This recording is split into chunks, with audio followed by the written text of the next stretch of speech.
This video contains news and analysis related to a recent terror attack in Kashmir.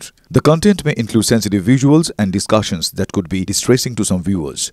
Viewer discretion is advised. We strongly condemn all forms of violence and terrorism. The purpose of the content is solely to inform and create awareness based on verified reports. Top quality और consistent performance के लिए सिर्फ silver pump नाम याद रखना। আর এবার শুরু হয়ে গেছে প্রত্যাঘাত। পেহেলগাঁওতে হত্যার প্রত্যাঘাত এবার ভারতের। গতকালের পর আজ কয়েকজন জঙ্গির বাড়ি গুঁড়িয়ে দিল সেনা। পুলওয়ামা, কুলগাঁও, সোপিয়ানে জঙ্গিদের বাড়ি ধ্বংস করে দেওয়া হয়েছে। কুলগাঁওয়ে জঙ্গি জাকির আহমেদের বাড়ি বিস্ফোরণে উড়িয়ে দেওয়া হয়েছে। সোপিয়ানে জঙ্গি শহীদ আহমেদের বাড়িও গুঁড়িয়ে দেওয়া হয়েছে। পেহেলগাঁওতে হত্যার প্রত্যাঘাত শুরু করে দিল ভারত। গতকালের পর আজও কয়েকজন জঙ্গির বাড়ি গুঁড়িয়ে দেওয়া হলো সেনার তরফ থেকে। পুলওয়ামা, কুলগাঁও, সোপিয়ানে জঙ্গিদের বাড়ি ধ্বংস করে দেওয়া হলো।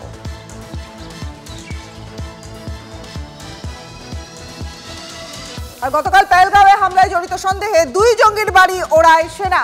বিস্ফোরণে গুঁড়িয়ে গেল জঙ্গি আসিফ শেখের বাড়ি। সেনা তল্লাশি করে বেরিয়ে আসার পরেই ভয়াবহ বিস্ফোরণ ঘটে।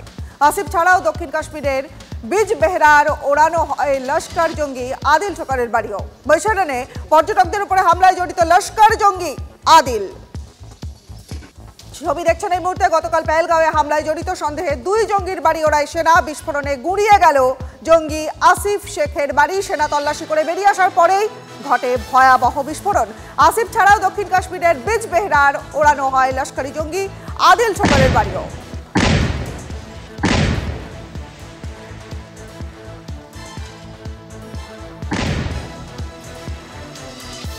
আর পেহেলগাঁও হামলায় সন্দেহভাজন আহসান উল হক এবং হ্যারিস আহমেদকে জালে পুরেছে যৌথ বাহিনী।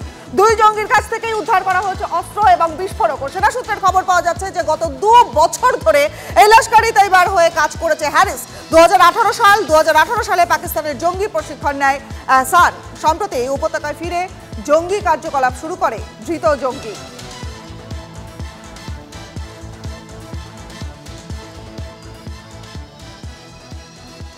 পেহেলগাঁওয়ে বৈশরণে বেছে বেছে হিন্দুদের উপরে হামলার পিছনে যে পাকিস্তানের সেনাবাহিনী রয়েছে সেটা সারা দুনিয়াকে বলে দিলেন কে?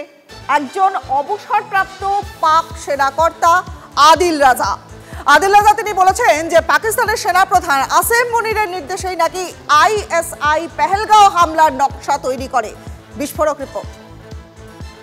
Our forefathers, they thought that we are different from the Hindus in every possible aspect of life. That we are two nations. We are not one nation. 1888 সালে আলিগড় মুসলিম ইউনিভার্সিটির প্রতিষ্ঠাতা স্যার সৈয়দ আহমেদ খান সবার প্রথম দ্বিজাতি তত্ত্বের কথা বলেন। এই তত্ত্বের ভিত্তিতে পাকিস্তান রাষ্ট্র গঠনের পক্ষে আওয়াজ তোলেন মোহাম্মদ আলী জিন্নাহ। 1940 সালের 24 মার্চ মুসলিম লীগের লাহোর অধিবেশনে জিন্নাহর নেতৃত্বে পাকিস্তান প্রস্তাব পাশ হয়। জিন্নাহ পাকিস্তানের কায়েদে আজম। জিন্নাহ যে মতবাদে বিশ্বাসী ছিলেন সেই বিশ্বাস যে পাকিস্তানের রন্ধ্রে রন্ধ্রে সেটা আসিম মুনির বলেছিলেন। কিন্তু তিনি যেটা বলেননি সেটা বলে দিয়েছেন পাক সেনাবাহিনীর অবসরপ্রাপ্ত মেজর আদিল রাজা। সোশ্যাল মিডিয়ায় রাজা লিখেছেন পাকিস্তানের সেনাপ্রধানের নির্দেশে আইএসআই কাজ করেছে। পেহেলগাঁও হামলা হয়েছে পাক সেনাপ্রধানের নির্দেশে। বৈশরণে বেছে বেছে হিন্দুদের মারা হয়েছে। কিন্তু আসিম মুনিরই যে হিন্দু খুনের নেপথ্যে তা পাকিস্তানের এই অবসরপ্রাপ্ত মেজর না স্বীকার করলে সহজে কি জানা যেত?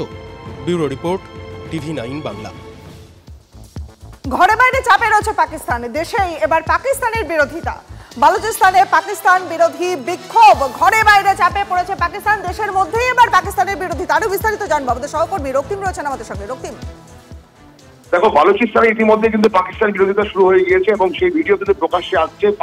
বালুচিস্তানের দেওয়ালে যেখানে পাকিস্তানের পতাকা আঁকা আছে সেখানে কিন্তু কালো কালিতে ক্রস চিহ্ন করে দেওয়া হলো এবং বুঝিয়ে দেওয়া হলো যে পাকিস্তানের যে এই নীতি তার বিরোধিতা করছে বালুচিস্তান।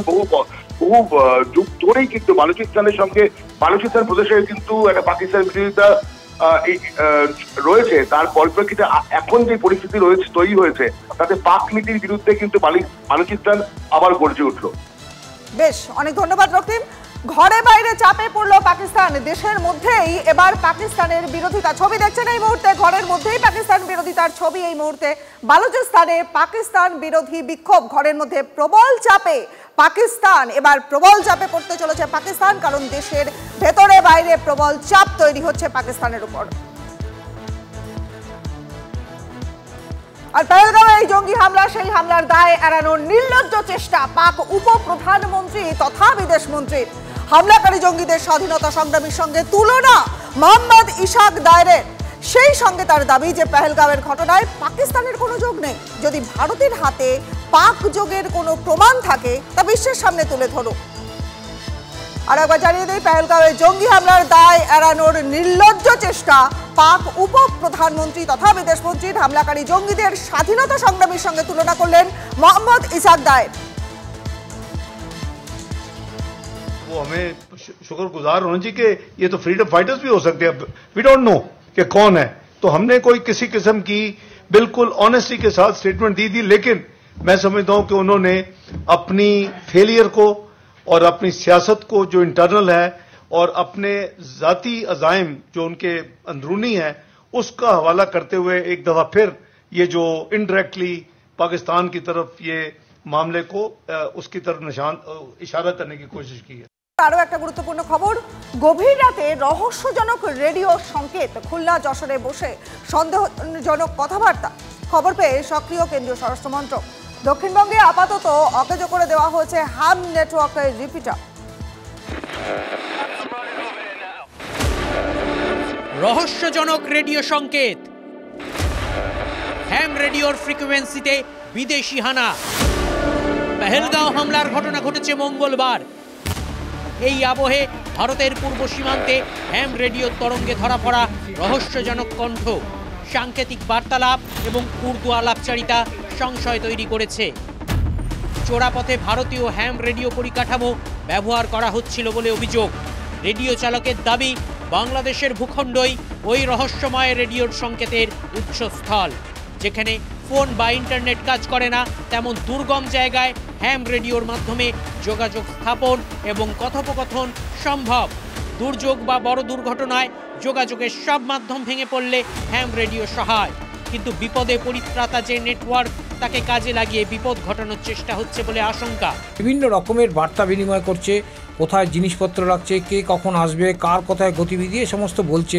বাংলায় যখন বলছে, আমরা বাংলাতে যখন তাদের প্রশ্ন করছি, তারা উর্দু ভাষায় কথা বলছে। উর্দু ভাষায় যখন একটু প্রশ্ন করলে পরে তারা অন্য ভাষাতে পরিবর্তন করছে। সব ভাষা তো আমাদের পক্ষে জানা সম্ভব নয়। এরা কি এবং কিছু কোড ব্যবহার করছে যেগুলি আমাদের বোধগম্য নয়। আমরা বিষয়টা রেকর্ড করি, ভারত সরকারের যোগাযোগ মন্ত্রকে জানাই। নাশকতার আশঙ্কায় ঘুম ছুটেছে হ্যাম রেডিও স্টেশনের। কারা ফ্রিকোয়েন্সি হ্যাক করে বেআইনি কাজ চালাচ্ছে? অন্ধকারে ওয়েস্ট বেঙ্গল হ্যাম রেডিও। ডাইরেকশন অ্যান্টেনা দিয়ে যে কেউ কোথা থেকে সেই সিগন্যালের উৎস জানতে পারলাম। সিগন্যালের উৎস বাংলাদেশের দিক থেকে আসছে। এরপর বাংলাদেশে হ্যাম রেডিও অপারেটরদের সাথে আমরা যোগাযোগ করার পর তারা বিষয়টাকে নিশ্চিত করেন, কিন্তু এটা হ্যাম রেডিও অপারেটর না, এটাও তারা নিশ্চিত করেন। ওই ভূখণ্ড থেকে এই দেশের অভ্যন্তরে বিভিন্ন রকমের বার্তা বিনিময় করছে। কেন্দ্রীয় স্বরাষ্ট্র মন্ত্রকের তরফে অম্বরীশ সহ ওয়েস্ট বেঙ্গল রেডিও ক্লাবের অন্য সদস্যদের রহস্যজনক কথোপকথনের ওপর নজর রাখতে বলা হয়। এই বিষয়ে কেন্দ্রীয় স্বরাষ্ট্র মন্ত্রক তদন্তও শুরু করেছে বলে সূত্রের দাবি। তবে মন্ত্রকের তরফ থেকে এই বিষয়ে প্রকাশ্যে কিছু বলা হয়নি। ওয়েস্ট বেঙ্গল রেডিও ক্লাবের সদস্যরা আপাতত রিপিটার বন্ধ করে দিয়েছে, কারণ স্বরাষ্ট্র মন্ত্রকের প্রতিনিধিরা ঘুরে যাওয়ার পরে মার্চ মাসেও বাংলাদেশে বসে ভারতীয় রিপিটার ব্যবহার করে রহস্যজনক বার্তার আদান প্রদান চালানো হচ্ছিল। এখন নিজেদের মধ্যে কথা বলতে হ্যামরা পয়েন্ট টু পয়েন্ট যোগাযোগ ব্যবস্থা ব্যবহার করছে। অনন্ত চট্টোপাধ্যায়ের রিপোর্ট, TV9 বাংলা।